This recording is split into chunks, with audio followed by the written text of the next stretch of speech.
today is to read some passages from my new book, The Unnatural Trade, which is here. You can see the cover up there. To give you a sense of the argument and some of the content, but I'm conscious, of course, that there won't be time to read more than about 4 or 5% of the book. So do forgive me if I sometimes sort of hurry on from one topic to another. But if you do want to know more, I hope there'll be time for questions at the end. And of course, you can always buy a copy of the book. And that's made much easier this evening because there's a chap from Yale upstairs, James, I don't think he's here now, but who will be selling copies of the book at a 50% discount. So, so do go up and over a glass of wine, buy a copy of the book. That would be brilliant. Well, I begin reading from this book today with a celebrated, if rather problematic moment in the history of the campaign to abolish the slave trade, the British slave trade. I says, this isn't actually the occasion, but it would have looked something like this. In May 1789, the MP for Yorkshire, William Wilberforce, delivered a speech in the House of Commons that was widely hailed as one of the most eloquent pieces of political rhetoric ever heard in Parliament.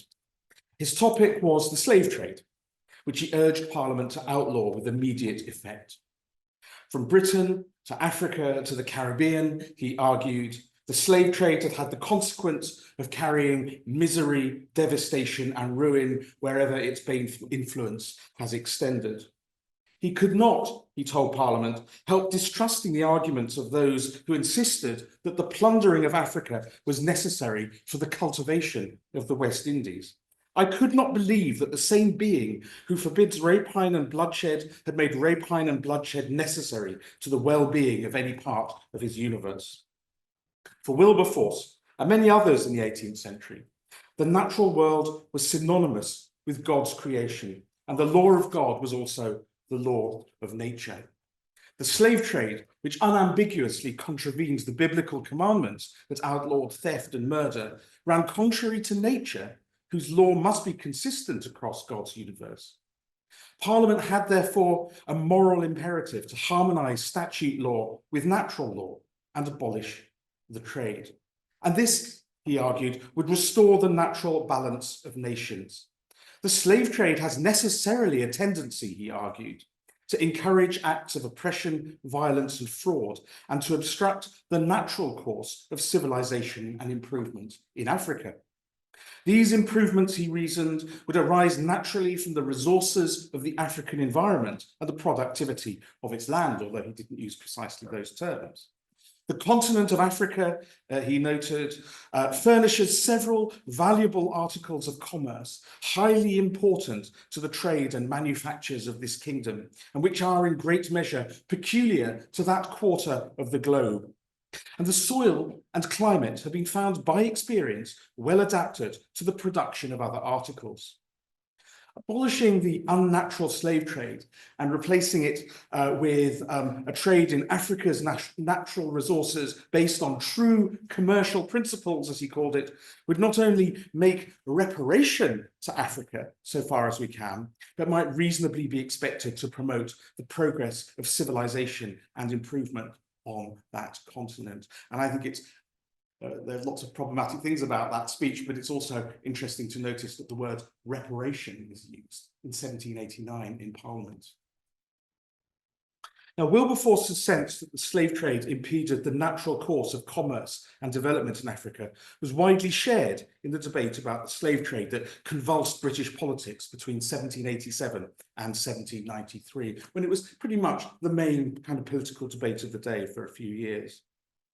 The formerly enslaved author Olaudah Equiano described Africa as a country where nature is prodigal of her favours, and argued that a commercial intercourse with Africa opens an inexhaustible source of wealth to the manufacturing interests of Great Britain.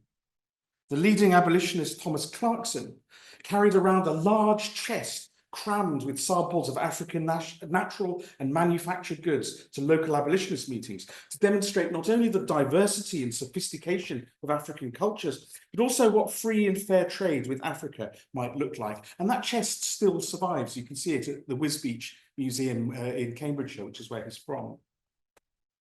Meanwhile, across the nation, the trade in enslaved Africans was repeatedly condemned as unnatural. In Hull, Wilberforce's hometown, the Reverend John Beatson gave a sermon on the parable of the Good Samaritan to illustrate the cruelty of this unnatural commerce. In Dudley, in Warwickshire, the Reverend Luke Booker patriotically argued that should the shameful and unnatural commerce be abolished from our islands, our light, so shining before other nations, they shall imitate our good work. In Edinburgh, George Stewart excoriated the environmental despoliation the slave trade produced, but predicted that it was naturally unsustainable and must soon exhaust itself. And that would happen, he argued, through depopulation and desertification. These annual drains, he posited, have depopulated the shores, rendered the coast desert, and there being no supply without penetrating hundreds of miles into the interior parts of the country, that unnatural commerce seems to be threatened with inevitable dissolution. Now, others took the theme of perverted nature even further. Poets saw the trade as unnatural, monstrous, and horrific. Say whence first the unnatural trade arose, asked William Roscoe, who donated the profits of his 1787 poem, The Wrongs of Africa, to the Abolition Society. And what the strong inducement that could tempt such dread perversion? Those of you who are fans of John Milton will recognise the resonances of Paradise Lost in there.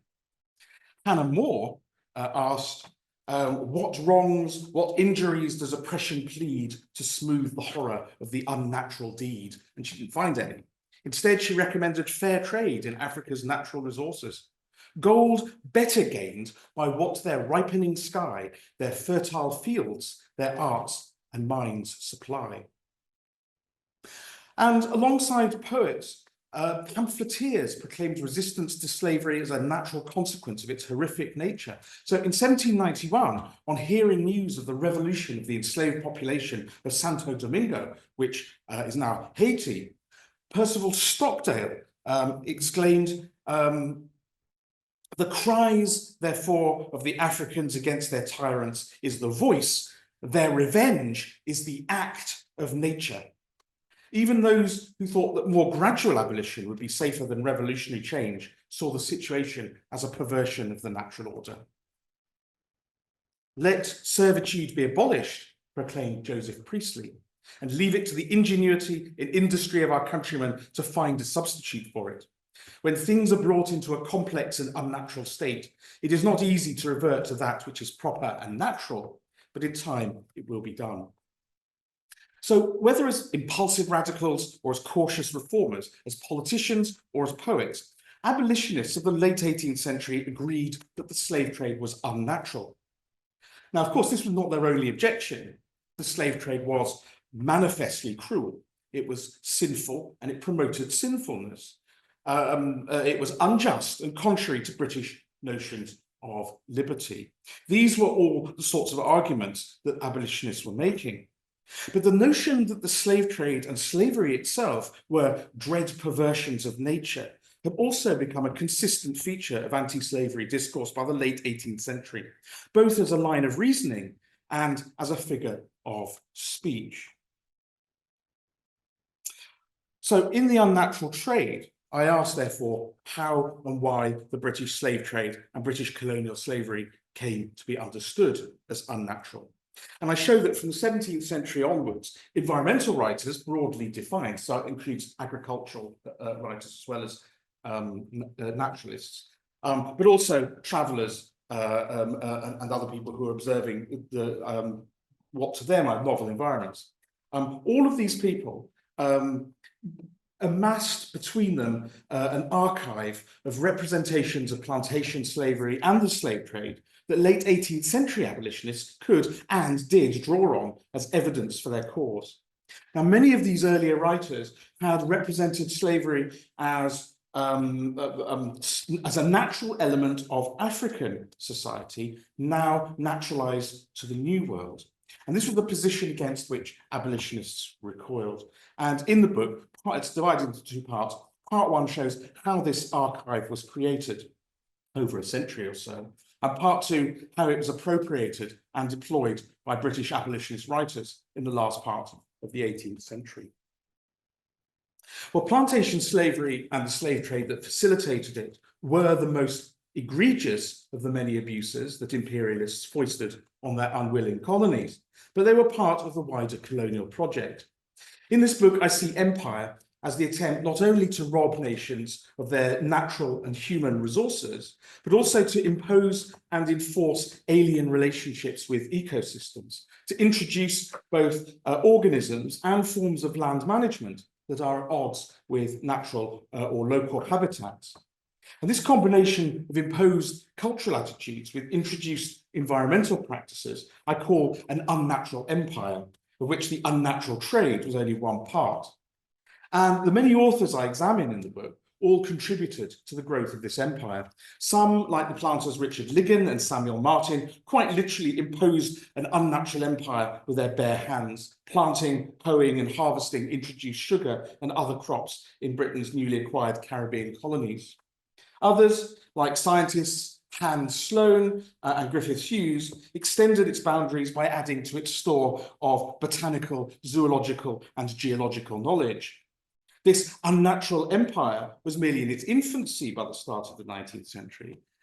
It existed, and in fact, it continues to exist as a discursive structure, as a social structure, and as a biological structure. Now, let me sort of unpack that a little bit. As a discursive structure, as discourse, it encompasses a set of ideas, attitudes, texts, and statements that interrogate, explain, and seek to control people, places, and organisms. As a social structure, it imposes hierarchies of power and dominance that maintain systems and networks of consumption and deprivation. And as a biological structure, it thrives on transplanted species, exploited organisms, and disrupted ecosystems. The current ecological crisis, environmental crisis, has many of its roots in the empires of former centuries. And understanding the entangled origins of environmental consciousness, natural history, and anti-slavery as they develop together in the 17th, 18th, and into the 19th centuries becomes essential, I think, if we're to continue to understand and address environmental and humanitarian concerns together into an increasingly uncertain future. So studying the campaign for the abolition of the slave trade, that dread perversion of nature, offers us an insight into one of the worst abuses of empire, but also illuminates how the legacies of those abuses can be challenged. Well, let's look into the book a bit more. The opening chapters focus, as I said, on the works of those colonists in the Caribbean from the mid-17th to the mid-18th century. And my first example is Richard Ligon. There's no portrait surviving of him. He was born in the 1580s. So when he got to Barbados, he was in his 60s. He set out in June 1647 at the end of the Civil War. He was a royalist who had spent time at court under Charles I, so that meant he was on the losing side in the war. But he also suffered a financial setback when a fen drainage scheme he invested in Lincolnshire backfired. Destitute and politically isolated, he tried his chances in the Caribbean. And he stayed about 3 years in Barbados, working as a plantation overseer before falling seriously ill with a fever, which he cured by taking dried turtle penis in beer. I'm sure the beer made him feel better. After recovering, he returned to England, where he was thrown into a debtor's prison. In an attempt to turn these unpromising experiences to account, his history was completed while he was imprisoned.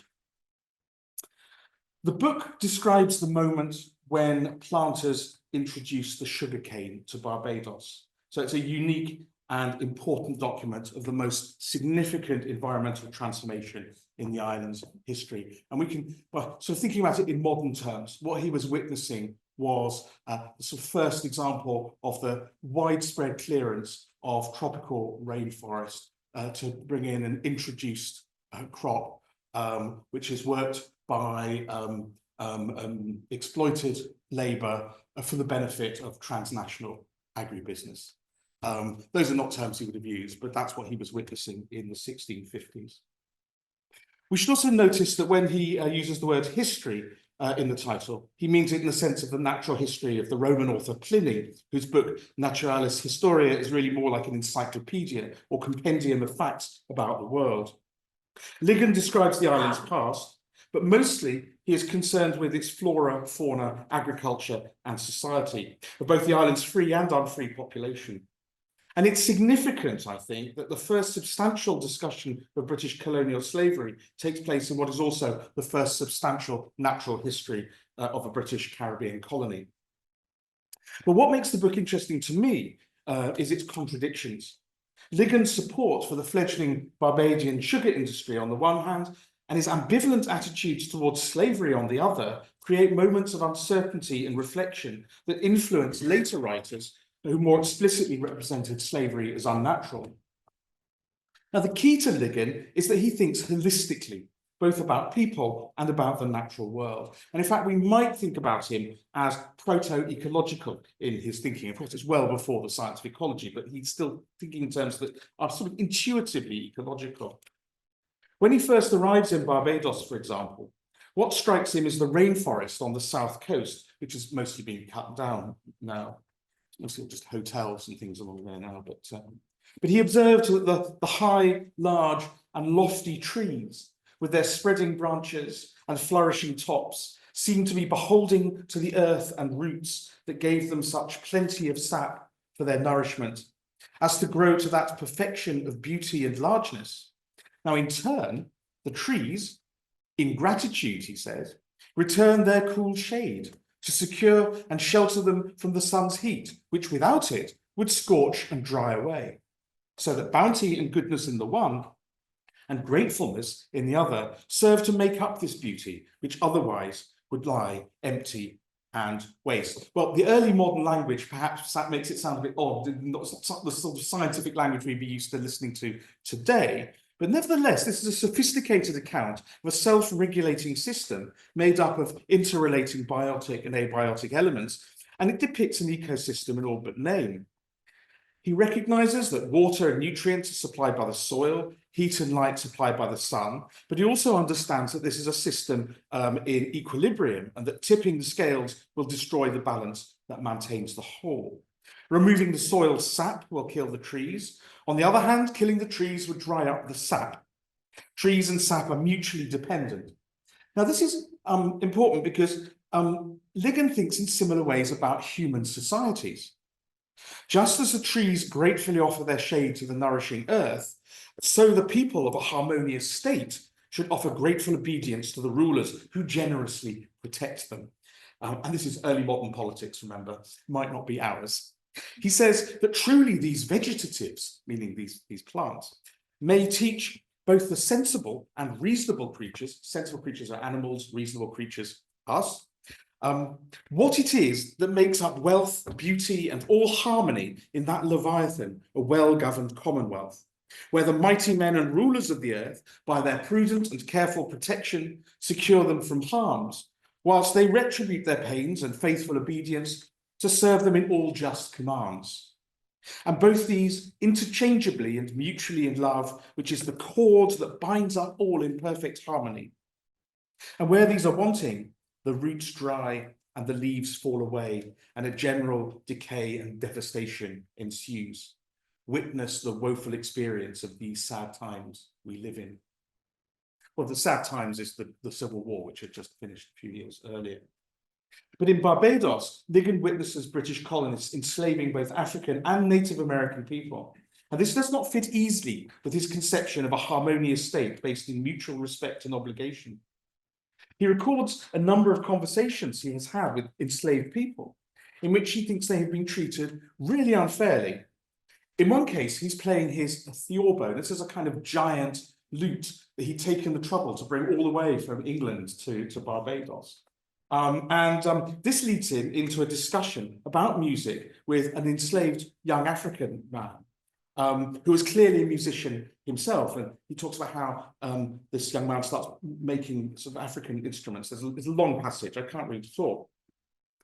And looking at this, Ligon says, these people are clearly capable of learning arts.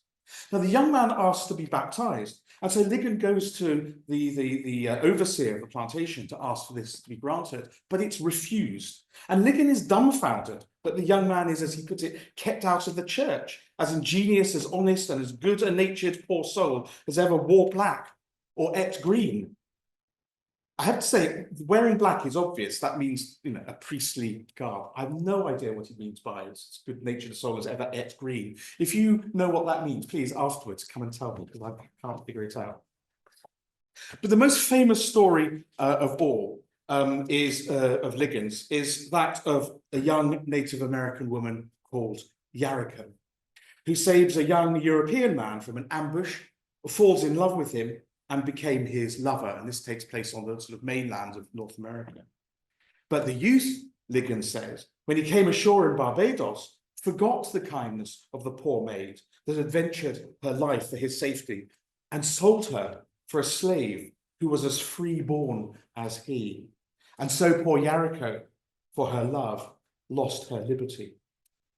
This story of love and betrayal was rewritten dozens of times in the 18th century, and it was even turned into an extremely successful opera. The point here is that Ligon may be one of the colonists, but he believes in a natural order in which everything and everyone has a place and a relationship with the wider world.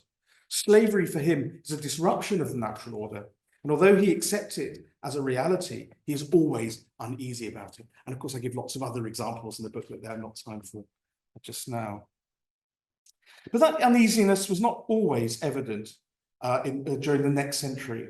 And we increasingly see naturalists working more directly in the service of the colonists, more directly kind of expressing or articulating the colonial mindset. Among several I look at in the book is Hans Sloane, and I also look at Griffith Hughes. Now, Sloane's voyage to Jamaica, many of you will know it. Many of you will know that it's been much examined by historians in recent years. There's been a lot of new work on that by James Del Borgo, for example, and others. So I won't say that much about it. It is, of course, a masterpiece of natural history, not least because Sloane used the new taxonomic method of John Ray rather than simply listing plants alphabetically, which people were doing just 20 or 30 years before. Sloane talks about his methods of observation and collection, he's clearly speaking with local people, both free and enslaved, in both Barbados and Jamaica. But we never get the sense that, like Ligon, Sloane is sympathizing with or interceding on behalf of enslaved people. And there's a notorious passage, which some of you will know, in which he describes the appalling tortures inflicted on enslaved people in the plantation. And this was often quoted by later abolitionists as evidence of the cruelty of enslavers. But Sloane himself remarks that these punishments are sometimes merited by the blacks, who are a very perverse generation of people. For the rest of the book, when Sloane does mention enslaved African people, he does so in a way that suggests he thinks slavery has been thoroughly naturalized to the Caribbean, that it has now been brought into the Caribbean and is now part of the natural world, the natural order. That includes both the enslaved people who are working on plantations and the crops that are planted. And that is indeed the sense that you get from a wide range of writings about the islands, both by naturalists and others, throughout the sort of early to mid-18th century. And a case in point is Griffith Hughes. Now, Hughes is at best an indifferent naturalist, but his 1750 Natural History of Barbados is nonetheless an important, if flawed, record of the island in the mid-18th century, and it's still sort of venerated in Barbados. If you go to the Barbados Museum, it's the first thing you sort of see is walking the door. It's just right there in the case next to the entrance. Hughes is a fascinating character, a Welsh Anglican clergyman who was a missionary, first in Pennsylvania and later in Barbados. Historians are divided as to whether the book was actually a piece of scientific fraud or merely a masterpiece of salesmanship, as the former president of the Linnean Society, Raymond Stearns, put it. Somehow, Hughes managed to blag his way into the Royal Society, and then on the basis of one very slight essay on sea anemones, to persuade the Royal Society to back this incredibly expensive and lavishly illustrated book, which has got about 1,000 subscribers, starting with the king and working downwards. Now, some of Hughes' biological descriptions in the book are laughable. His description of what he calls the small yellow bird, for example, is a single sentence reading, "This is a very small bird, whose plumage hath a beautiful mixture of yellow and red, especially about the head." That's the entire description of this species. Nevertheless, I think this must be the yellow warbler, which is widespread and common across North America and the Caribbean. So we've got enough there, if you already know what you're looking for, to recognize what he's talking about, but no more. Another one, the Dominico lobster. The full description of this species is, "This lobster seldom weighs more than about 2 pounds." This is a masterpiece of imprecision. Completely impossible to tell what species this might be. And you will notice, as the contemporary reviewers did, that his descriptions carry no Latin names or descriptions at all. Now, to be fair, his botanical descriptions are rather better than his zoological ones. Some of them are much more precise and longer, and some of them have Latin descriptions as well. So he's clearly a better botanist than a zoologist. The single longest botanical entry in the book is not for a Caribbean species, but for an introduced species, the sugarcane. This takes up 9 pages with a detailed explanation of how it's planted and turned into sugar. But he almost completely ignores the existence of the enslaved workers who grew and refined the cane. The only mentions are a brief footnote and an account of an incident in which 3 enslaved people died after being overcome with fumes when trying to clean out a rum storage cistern. And a 4th worker, a white person who was a workman on the estate, survived only because he was given a rope to take down with him into the cistern so that he could be pulled out when he passed out, showing that health and safety concerns were taken more seriously when white workers were at risk. Otherwise, one would get the impression from Hughes' account of the culture and refining of sugarcane that African labour was not involved. Now, like Sloane, Hughes clearly went around asking both free and enslaved people in Barbados for information. And in his introduction, he dismisses notions of racial difference, saying that apart from minor outward differences such as skin colour, he could see no difference between black and white people. And the same is true of capacity. He says, the capacities of their minds in the common affairs of life are but little inferior, if at all, to those of Europeans. If they fail in some arts, it may be owing more to their want of education and the depression of their spirits by slavery than to any want of natural abilities. Now, this statement allowed later abolitionists like Thomas Clarkson to claim Hughes as one of the pioneers of anti-slavery. But elsewhere in the book, Hughes is more ambivalent. There are plenty of places, for example, where he criticizes or makes fun of African customs and beliefs about the natural world. There are lots of descriptions of species where he talks about how sort of African beliefs about them, and they're kind of shown up as being rather ridiculous, and that's the way he portrays it. He never praises, though. He never says this is a rather brilliant thing that Africans do.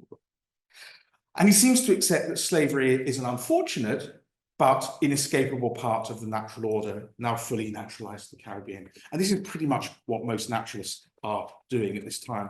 Now, obviously, I go into a lot more detail in the book, and I look at the writing of several other Caribbean naturalists, poets, and agricultural writers, but I want to briefly cross the Atlantic to the coast of West Africa.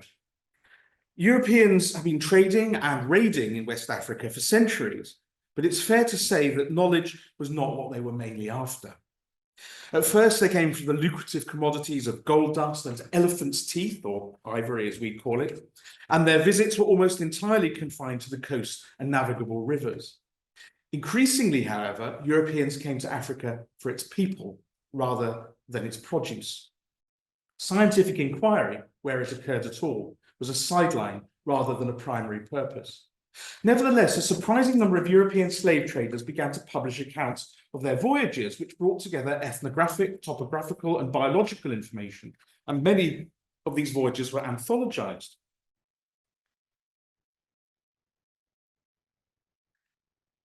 The second edition here of Churchill's collection of voyages and travels, published in the 1730s, has over 500,000 words on African voyages, mainly in a composite text formed from the writings of Willem Bosman and Jean Barbeau. In Astley's new general collection from the 1740s, 2.5 million words long, the editor separated out the voyage narratives, or adventures as he calls them, from the natural history, which he offers in a composite form in separate chapters from the adventures. So the result was what we might think of as one of the first comprehensive natural histories of Africa, compiled almost exclusively from the observations of slave traders. Now, the Africa represented by the collections consists of complex and varied societies located within a diverse and productive environment. The overriding impression is of plenitude, indeed of a prodigious environment, as the books represent Africa as a site of great biological diversity, but also as a place teeming with edible and other useful resources. This illustration from Churchill's collection gives a sense of it, with plants, fish, birds, livestock, and people set out as a sort of catalogue. Whenever the continent's flora or fauna are mentioned in either collection, the author goes overboard with superlative and hyperbole. In Sierra Leone, for example, the country is overrun with lofty trees. The forests harbour infinite numbers of parrots, and the seas and river furnish the natives and travellers with abundance of fish. The country swarms with elephants, lions, tigers, wild boars, fallow and red deer, roes, apes of several sorts, and serpents. Some of these last so monstrous big, if we may credit the natives, that they swallow a man whole. Now that note, if we may credit the natives, reveals that the author is not merely observing, but also communicating. And in fact, there are numerous accounts throughout these collections of both named and unnamed Africans supplying the authors with information about the natural world. And the picture that emerges is detailed and complex, but somewhat surprisingly, in a text compiled from the writings of slave traders, the slave trade itself, although usually presented as an inescapable and unavoidable part of a complex economic system, is often, on the other hand, depicted as the cause of numerous injustices. There are even surprisingly sympathetic accounts of resistance by enslaved Africans, including the story of an African king called Tomba, who resists a particularly unpleasant English trader called Old Cracker, who beats Tomba with a manatee hide whip. The passage clearly invites the reader to condemn Cracker and sympathise with Tomba. And the passage pointedly leads on to another, which describes the natural history of the African manatee. And so one of a number of passages, there are many of them actually, in which the natural history is sort of used as a metaphor to describe the views of what's going on in the slave trade. Overall, by synthesizing the experiences and views of a great many different observers in hundreds of iterations and reiterations, these collections amplify both slavery's cruelty and Africa's biological diversity and productivity in a way that would be highly suggestive to their readers. Now, one such reader was Anthony Benezet, and his work marks a turning point both in my book and in the history of abolitionist thought and activism. He was born in northern France as Anthony Benezet, to a Huguenot family who in 1715 fled first to England and then to Pennsylvania, where they joined the Quakers. Anthony Benezet, as he now pronounced his name, was a pioneer educationalist who set up the first public girls' school in America, and later the first school for black children. He was also one of those who cemented the Quakers' conversion to anti-slavery in the 1750s and 60s, a process I've written about in a previous book called From Peace to Freedom. Benezet wrote a dozen or so anti-slavery books of increasing length and sophistication, culminating in publication of some historical account of Guinea in 1771. And this book would inspire a generation of abolitionists and provide the intellectual framework for the first wave of abolitionist activism in the 1770s and 1780s. Now, by Guinea, he means the whole of West Africa, which he'd never visited. And by historical, he means natural history. Inevitably, given its influence on abolitionism, Benezet's reading interest, because this is all from reading and not from personal experience, but his reading interest and the books that by chance he had available to him would have a disproportionate influence on the character of the British abolition movement. And in fact, Benezet gleaned almost all his evidence about Africa from Churchill's and Astley's collections, the collections I just showed you. And most of it as evidence about the Caribbean was drawn from just three authors: Richard Ligon, Sloane, and Griffith Hughes. Drawing on these sources, Benezet reproduced, deliberately or otherwise, the attitudes towards both slavery and the natural world that they set out in their books. Many of the slave traders whose works he cites believed that slavery was a naturally occurring phenomenon in Africa, caused by people being taken into captivity in wars. A few saw the trade as a corruption of indigenous practices that had arisen organically and were rooted in custom. But Benezet strengthens those accounts to show that the European demand for slaves was not merely a corruption of or an intensification of what was natural occurring, but was in fact an unnatural practice, an unnatural trade, contrary both to natural law and to his faith. And he bolsters this by reiterating evidence after evidence after evidence taken from these naturalists and these natural history accounts of Africa and the Caribbean. Now, his argument was seized upon by abolitionists in the 1770s and 1780s. And I began this talk at that point by quoting some of the many people who had argued exactly that in the 1780s and 90s, that the slave trade was unnatural. And in the book, I go through many examples. I look at the Reverend James Ramsey, who had for many years been a clergyman in St. Kitts, and how he critiqued plantation slavery by, in effect, spoofing colonial agricultural manuals. I look at Thomas Clarkson, the actual leader of the British abolition movement, rather than Wilberforce, in his 1785 essay, essay on the slavery and commerce of the human species, he combined Benezet's emphasis on natural history with a philosophical discussion about the nature of humanity itself. And perhaps the most important and lasting influence on Clarkson's thinking was the emphasis placed by naturalists in Africa on the richness and plenitude of the African environment. Nothing can be more clearly shown, Clarkson argued in his essay, than that an inexhaustible mine of wealth is neglected in Africa, which he proved on the lecture circuit with that travelling case of African natural produce that I mentioned earlier.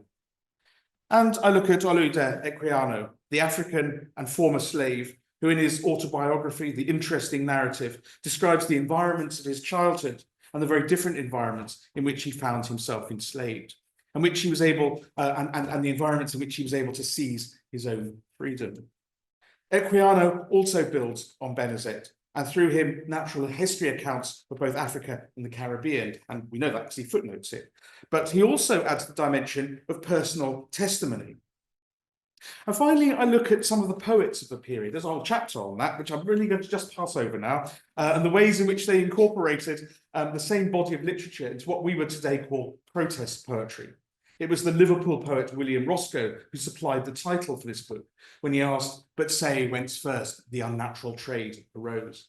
Now, poets were the pop stars of their day, reaching huge audiences. And the poetic campaign against the slave trade coincided with a new literary interest in the natural world that later generations would call the Romantic movement. And there's been a lot of work by literary scholars about those relationships. William Wordsworth, one of those romantic poets, described the popular anti-slavery mood of the late 1780s as a whole nation crying with one voice. But despite all the arguments that had been made against it, including that it was unnatural, the British slave trade was not abolished in the 1790s. And this is where we go back to Parliament. Pro-slavery parliamentarians employed delaying tactics. Public attention was distracted by the international situation following the French Revolution, and abolitionists themselves began to weary of the fight. Thomas Clarkson had a nervous breakdown. More than a decade passed with little progress, but in 1806, a window of political opportunity was opened and led to the Slave Trade Abolition Act in 1807, which did not, of course, abolish the slave trade or slavery, but it did make it illegal in British registered ships. As in the 1780s, deeply ingrained images of prodigious but despoiled tropical landscapes reappeared in abolitionist literature, showing that abolitionist popular culture remained wedded to the idea of slavery as a dread perversion of nature. But the 18th century notion of the slave trade as unnatural did have a somewhat surprising consequence. Abolitionists called out the cruelty of enslavement, be it in Africa, in transatlantic slave ships, or in Caribbean plantations. But at the same time, they brought discussion of tropical environments into a mainstream public arena. And this was a mixed blessing. On the one hand, they exposed the brutality of slavery, while at the same time raising awareness of new habitats and organisms, as in this anonymous 1821 print, where African slave traders are placed at the heart of lush tropical landscapes. On the other hand, they familiarized readers with the productive potential of those exotic landscapes, and by so doing, reinforced the idea that tropical lands could, and perhaps should, be subject to British colonial management. An unexpected or unintended outcome, therefore, of a century of yoking together discussion of slavery and nature was that while the slave trade and the system of enslavement in service could be viewed as unnatural, exploiting the natural resources of Africa and other tropical regions could be seen as a natural remedy. From the 1780s onwards, therefore, abolitionists helped mobilize public support for imperialism, sometimes inadvertently, but all too often with great enthusiasm. The natural history model adopted by abolitionists who wrote about Africa and the Americas offered a real, scientifically grounded, and seemingly virtuous justification for exploration, appropriation, and colonization. As a result, abolitionists were paradoxically among the first to promote the colonization of Africa, explicitly to exploit Africa's natural resources. And we see this in the work of many abolitionists, many scientists, explorers, and imperialists. Again, there are plenty of examples in the book.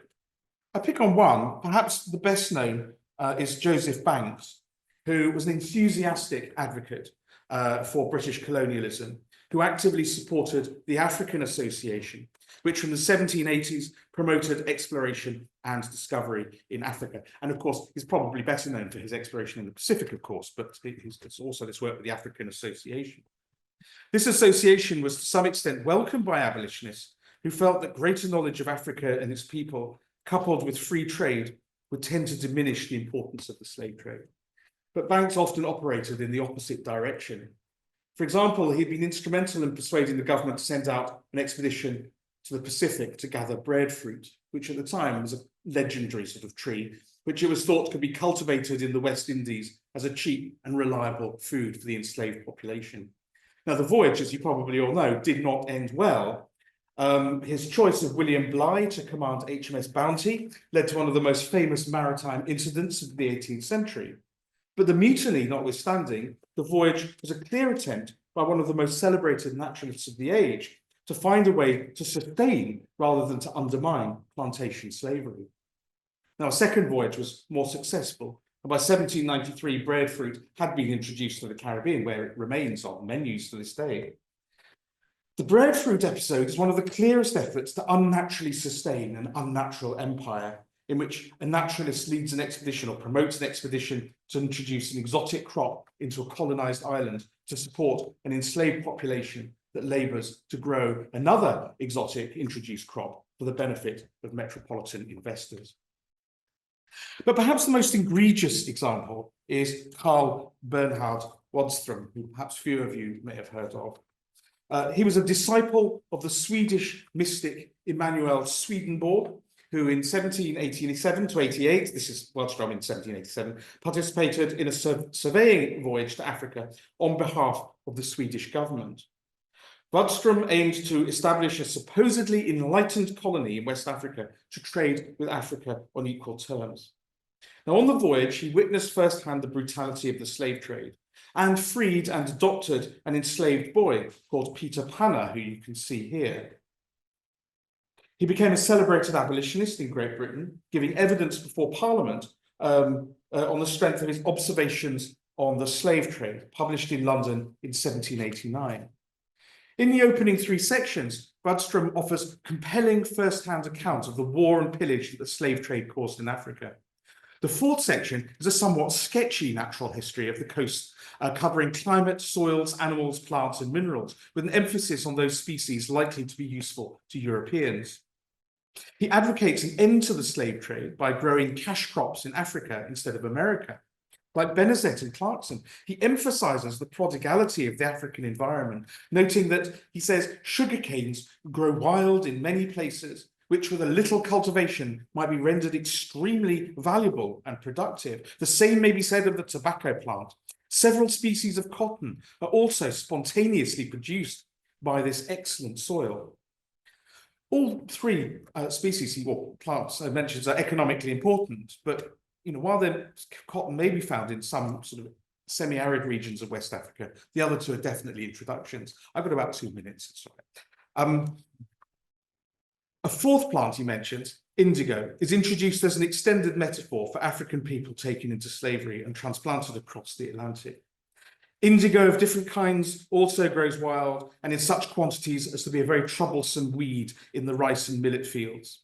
What a strange inversion of nature does not man, actuated by the most extravagant and most ridiculous selfishness everywhere, labour to effect?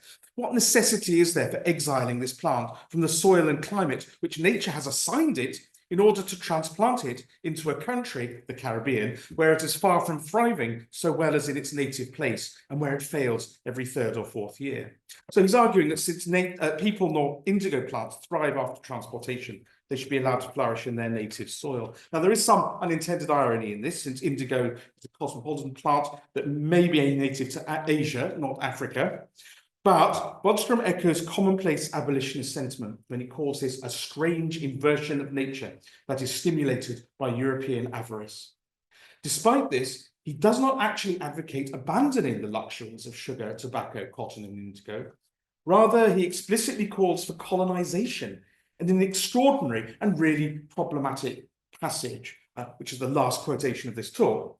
Let us then form new settlements along the African coast, he says, before embarking on a set of statements that are at the same time anti-slavery, pro-colonial, and racist.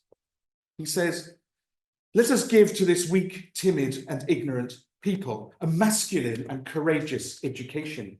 Let us make them feel the nobility of their origin, that under our tuition they may become generous from sound political interest, and they may no longer be slaves but men.